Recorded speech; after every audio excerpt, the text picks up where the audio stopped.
Gulf breaking ന്യൂസിലേക്ക് സ്വാഗതം. പ്രവാസലോകത്തെ വിവിധ വാർത്തകൾക്കായി ഈ ചാനൽ സബ്സ്ക്രൈബ് ചെയ്യൂ. UAE ദേശീയ വിമാന കമ്പനിയായ എത്തിഹാദ് ഇന്ത്യയിലേക്ക് അധിക സർവീസ് പ്രഖ്യാപിച്ചു. അബുദാബിയിൽ നിന്നും ജയ്പൂരിലേക്ക് ആഴ്ചയിൽ 4 നോൺ സ്റ്റോപ്പ് സർവീസുകൾ ആരംഭിക്കുമെന്നാണ് എത്തിഹാദ് പ്രഖ്യാപിച്ചിരിക്കുന്നത്. ഈ വർഷം അബുദാബിയിൽ നിന്നും കോഴിക്കോട്, തിരുവനന്തപുരം എന്നിവിടങ്ങളിലേക്കുള്ള പ്രതിദിന ഫ്ലൈറ്റുകൾ എത്തിഹാദ് എയർവേസ് അറിയിച്ചിരുന്നു. ലൈസൻസില്ലാതെ സോഷ്യൽ മീഡിയ ഇൻഫ്ലുവൻസേഴ്സിനെ ഉപയോഗിച്ച് പരസ്യം ചെയ്താൽ 10,000 ദിർഹം വരെ പിഴ ചുമത്തും. Social media influencers promotional videos അല്ലെങ്കിൽ പരസ്യം ചെയ്യുന്നു എങ്കിൽ അബുദാബി ഡിപ്പാർട്ട്മെന്റ് ഓഫ് എക്കണോമിക് ഡെവലപ്മെന്റിൽ നിന്നും ലൈസൻസ് സ്വന്തമാക്കണം. പരസ്യ ആവശ്യങ്ങൾക്കായി ഇൻഫ്ലുവൻസേഴ്സിനെ ഉപയോഗിക്കുമ്പോൾ സ്ഥാപിതമായ വ്യവസ്ഥകളും നിയന്ത്രണങ്ങളും കർശനമായി പാലിക്കണമെന്ന് അബുദാബി എമിറേറ്റിലെ എല്ലാ ലൈസൻസുള്ള സ്ഥാപനങ്ങളോടും അബുദാബി സാമ്പത്തിക വികസന വകുപ്പ് നിർദ്ദേശം നൽകി. ഒമാനിൽ അനുഭവപ്പെടുന്ന കടുത്ത ചൂട് വേനൽക്കാല കൃഷികളെയും പ്രതികൂലമായി ബാധിക്കുന്നു. ചൂട് കാരണം വിവിധ തരം കീടങ്ങൾ കാർഷിക വിളകളെ ആക്രമിക്കുകയും രോഗങ്ങൾ ബാധിക്കുകയും ചെയ്യുന്നു. വിളകളുടെ ഉൽപാദകക്ഷമതയെ മാത്രമല്ല വളർച്ചയ്ക്കും ഇത് തടസ്സമാണ്. ഇക്കാരണത്താൽ കൃഷിയെ സംരക്ഷിക്കാനുള്ള അടിയന്തര നടപടികൾ സ്വീകരിക്കണമെന്ന് കാർഷിക വിദഗ്ധർ സൂചിപ്പിക്കുന്നു. കാർഷിക വിളകൾക്ക് ചുറ്റും ഇലകളിടണമെന്നും ഇത് മണ്ണിലെ ഈർപ്പം നിലനിർത്താനും നേരിട്ടുള്ള സൂര്യപ്രകാശം പതിക്കുന്നത് തടയുകയും ചെയ്യും. പരമ്പരാഗത രീതിയിൽ കാർഷിക മേഖലയിൽ നടപ്പിലാക്കുന്നത് കാർഷിക വിളയുടെ വളർച്ചയുടെ എല്ലാ ഘട്ടത്തിലും സഹായകമാകും. മണ്ണിൽ ഇലകൾ ചേർത്ത് കൃഷി ചെയ്യുന്നതാണ് പരമ്പരാഗത രീതി. മരങ്ങളും മറ്റും അധികം ഉയർത്തലില്ലാതെ വളർത്തുന്നതും മറ്റൊരു രീതിയാണ്. ഉയർന്ന കൊമ്പുകളുള്ള മരങ്ങളിൽ നേരിട്ടുള്ള സൂര്യപ്രകാശം പതിക്കുമെന്നും അതിനാൽ അവയുടെ കൊമ്പുകൾ ചെറുതാക്കണമെന്നുമാണ് വിദഗ്ധർ പറയുന്നത്. ഒമാനിൽ കൃഷിക്ക് ഏറ്റവും പറ്റിയ മാസം ഡിസംബർ, ജനുവരിയാണ്. അതിരാവിലെയാണ് കൃഷികൾക്ക് വെള്ളം നനയ്ക്കേണ്ടത്. നൈട്രജൻ, പൊട്ടാസ്യം തുടങ്ങിയ വളങ്ങളാണ് നൽകേണ്ടതും. ഈ വർഷത്തെ ഹജ്ജ് പൂർത്തിയാക്കി സൗദി അറേബ്യയിൽ നിന്നും സൈനിക ഹജ്ജ് മിഷൻ സംഘം തിരിച്ചെത്തി. സീബ് എയർബേസിൽ air vice marshal Yahya bin Rashid Al ജുമയും സുൽത്താന്റെ സായുധ സേനയിലെയും മറ്റ് സൈനിക സുരക്ഷാ സേനകളിലെയും നിരവധി മുതിർന്ന ഉദ്യോഗസ്ഥർ സംഘത്തെ സ്വീകരിച്ചു. ഒമാനി ഹജ്ജ് തീർത്ഥാടകരെ സേവിക്കുന്നതിനും ആവശ്യമായ നടപടിക്രമങ്ങൾക്കനുസൃതമായി സേവനങ്ങൾ നൽകുന്നുണ്ടെന്ന് ഉറപ്പാക്കുന്നതിനുമായി administrative, medical, media, technical guidance ടീമുകളായിരുന്നു ഹജ്ജ് മിഷൻ സംഘത്തിൽ ഉൾപ്പെട്ടിരുന്നത്. ഒമാനിൽ കടുത്ത ചൂടിന് ആശ്വാസമായി വിവിധ പ്രദേശങ്ങളിൽ മഴ ലഭിച്ചു. കാറ്റും ഇടിയും അനുഭവപ്പെട്ടിരുന്നു. ജബലക്തർ, മുദൈബി, മറ്റ് ഉൾപ്രദേശങ്ങൾ എന്നിവിടങ്ങളിലാണ് സാമാന്യം ഭേദപ്പെട്ട മഴ ലഭിച്ചത്. രാവിലെ മുതൽ മൂടിക്കെട്ടിയ അന്തരീക്ഷമായിരുന്നു. ഉച്ചയ്ക്ക് ശേഷമാണ് മഴ പെയ്തത്. രാജ്യത്തിന്റെ ഭൂരിഭാഗം പ്രദേശങ്ങളിലും ചുട്ടുപൊള്ളുകയാണ്. 50 ഡിഗ്രി സെൽഷ്യസിന് മുകളിലാണ് താപനില രേഖപ്പെടുത്തുന്നത്. അതിനിടെ ലഭിച്ച മഴ ആശ്വാസം പകരുന്നതാണെന്ന് പ്രദേശവാസികൾ പറഞ്ഞു.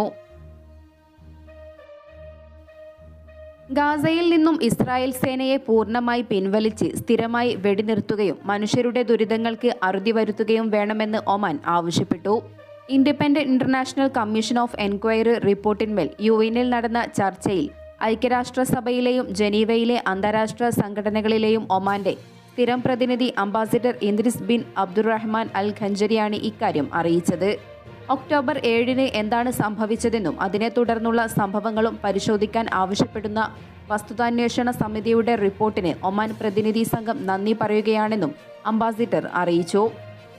ഗാസ മുനമ്പിലെയും വെസ്റ്റ് ബാങ്കിലും നടന്ന ദാരുണമായ സംഭവങ്ങൾ അധിനിവേശ ഭരണകൂടത്തിന്റെ യാഥാർത്ഥ്യത്തെയും മനുഷ്യത്വരഹിതമായ പ്രവർത്തനങ്ങളെയും ലോകമെമ്പാടും തുറന്നു കാട്ടുന്നതായും അദ്ദേഹം വ്യക്തമാക്കി. ഒമാന്റെ ബജറ്റ് എയർ വിമാനമായ സലാം എയർ ചെന്നൈയിലേക്ക് സർവീസ് നടത്തുമെന്ന് അധികൃതർ അറിയിച്ചു. ജൂലൈ 11 മുതലായിരിക്കും മസ്കറ്റിൽ നിന്നും നേരിട്ട് ഫ്ലൈറ്റുകൾ ആരംഭിക്കുക. ആഴ്ചയിൽ 2 തവണ സർവീസ് ഉണ്ടാകും. വൺ വേക്ക് ടിക്കറ്റ് നിരക്കായി 47 റിയാലിനടുത്താണ് കമ്പനിയുടെ വെബ്സൈറ്റിൽ കാണിച്ചിരിക്കുന്നത്. ബലിപെരുന്നാളിനോടനുബന്ധിച്ച് വടക്കൻ ഷെർക്കിയ ഗവർണറേറ്റിലെ വിലായത്തുകളിൽ വിവിധ പരിപാടികൾ സംഘടിപ്പിച്ചു.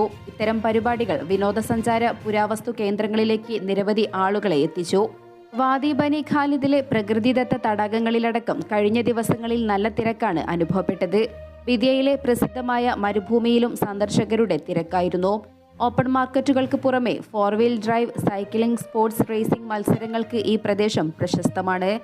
മുദൈബി, അൽ-ഖാബിൽ, ദിമ അൽ തയ്യീൻ, സിനാവ് എന്നീ വിലായത്തുകളിൽ കുതിര, ഒട്ടക ഓട്ടം, പരമ്പരാഗത അമ്പെയ്ത്ത് മത്സരങ്ങൾ എന്നിവയും നടന്നു. ഗവർണറേറ്റിലെ 7 വിലായത്തുകളിൽ വടക്കൻ ഷെർക്കിയ മുനിസിപ്പാലിറ്റി നടപ്പിലാക്കിയ ഈദ് ജോയ് പരിപാടിക്ക് പുറമെയാണിത്. ഒമാനിൽ കനത്ത ചൂട് തുടരുന്നു. കഴിഞ്ഞ 24 മണിക്കൂറിനിടെ വിവിധ സ്ഥലങ്ങളിൽ 48 ഡിഗ്രി സെൽഷ്യസിന് മുകളിലായിരുന്നു താപനില രേഖപ്പെടുത്തിയത്. ഏറ്റവും ഉയർന്ന ചൂട് ഫഹുദിലാണ് രേഖപ്പെടുത്തിയത്. 49.1 ഡിഗ്രി സെൽഷ്യസാണ് ഇവിടെ അനുഭവപ്പെട്ട ചൂടെന്ന് ദേശീയ കാലാവസ്ഥാ നിരീക്ഷണ കേന്ദ്രം അറിയിച്ചു.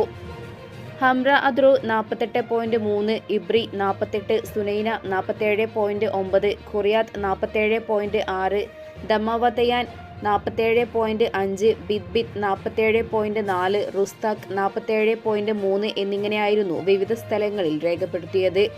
ഏറ്റവും കുറഞ്ഞ താപനില ദൽഖൂത്തിലാണ് അനുഭവപ്പെട്ടത്. 22.4 ഡിഗ്രി സെൽഷ്യസ്. ഖൈറുൻ ഹിർത്തി 23.6, ഷാലേം 25.1, റാസുൽഹദ് 25.2, സൈക്ക് 25.2, അൽ അഷ്കറ 25.3, ഹൈമ 26.4 എന്നിങ്ങനെയാണ് കുറഞ്ഞ ചൂട് രേഖപ്പെടുത്തിയ മറ്റ് സ്ഥലങ്ങൾ. ദാഹിറ ഗവർണറേറ്റിലെ ദംഗ് വിലായത്തിൽ കൃഷിസ്ഥലത്തിന് തീപിടിച്ചു. ആർക്കും പരിക്കേറ്റിട്ടില്ലെന്ന് സിവിൽ ഡിഫൻസ് ആൻഡ് ആംബുലൻസ് അധികൃതർ അറിയിച്ചു. തീപിടുത്തത്തിന്റെ കാരണം വ്യക്തമായിട്ടില്ല. അഗ്നിശമന സേനയെത്തി തീ നിയന്ത്രണ വിധേയമാക്കുകയായിരുന്നു. അതേസമയം നിരവധി മരങ്ങൾ കത്തിനശിച്ചു. തുടർച്ചയായ തീപിടുത്തങ്ങളാണ് രാജ്യത്ത് റിപ്പോർട്ട് ചെയ്യുന്നത്.